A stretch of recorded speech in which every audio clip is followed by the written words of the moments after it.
Hi, Mr. Wyborowski here with a video on how to make a scatter plot with a trend line using your Chromebook.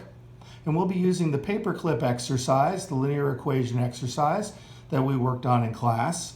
And here I have our paper clips and our ruler on the screen, and you'll see there's a tab in the bottom that says paper clips, and where you can measure your paper clips, and there's a ruler on the side, and input them in on the instructions page. So we go to the instructions tab, and here you see I have already input the length of my paper clips in the input box.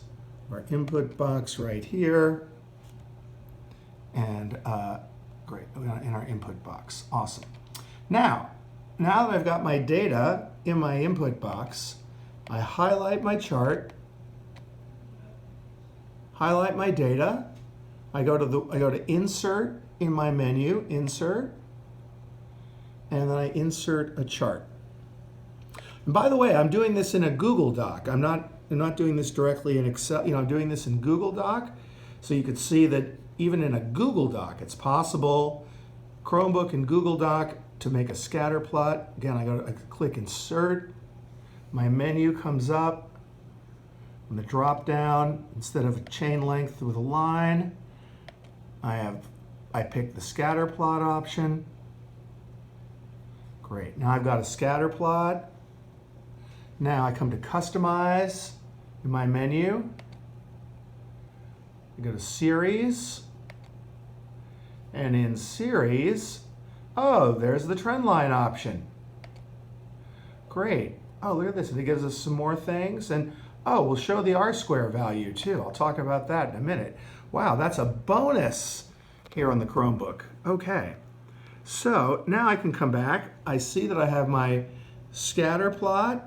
Excel has added a trend line. And we see here that the trend line is 0.99 for an R-square value. That tells us that, wow, if we convert that into a percent, it's 99.9%. The line that we have matches the data, or explains the data. So that is a great fit. I'm pleased about this. I'm going to close my editor. I see that I've got I'm happy with my title and my x-axis and my y-axis labels. I click on my chart. I come up here to get the hand.